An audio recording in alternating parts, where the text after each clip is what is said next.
আমার কথা হলো আপনি বিরোধ আসতে বলবেন কেন? দিল্লিতে যদি আমাদের ভাইকে মারে তাহলে আমরা দিল্লিতে গিয়ে লড়বো, গুজরাটে যদি আমার ভাইকে মারে তাহলে গুজরাটে গিয়ে লড়বো। আপনাকে যেতে হবে, আর না হলে মুখ্যমন্ত্রীর পদ ছাড়ুন। বাঙালি প্রতিটা কোনায় আছে, কাশ্মীর থেকে কন্যাকুমারী প্রতিটা জায়গায়।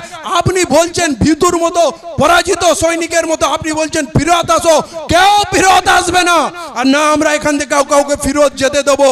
এই লড়াই আত্মরক্ষার লড়াই, আত্মসম্মান বাঁচানোর লড়াই, নিজের ওয়াকফ সম্পত্তি লড়ানোর লড়াই, আমাদের পরিচয় বাঁচানোর লড়াই। এই মুখ্যমন্ত্রী আমাদেরকে বিক্রি করে দিয়েছে ওই বিজেপি সরকারের কাছে। এই মুখ্যমন্ত্রী আমাদের বিক্রি করে দিয়েছে আরএসএস এর কাছে। তাই আমাদের লোক মার খেয়ে ফিরত আসে, লাশ আসছে একটার পর একটা লাশ, ওনার মুখে একটাও কথা নেই।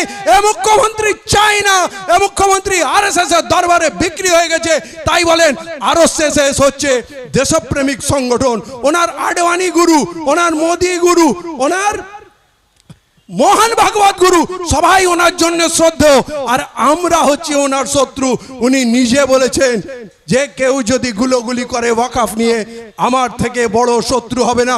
শত্রু নিজে বলেছে আমি তোমার সব থেকে বড় শত্রু।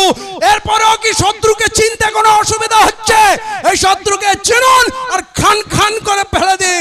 বাংলার 10 কোটি মানুষ একসঙ্গে চলবে, এখানে কোনো হিন্দু মুসলমান হবে না, কোনো ধর্মের খানা হবে না।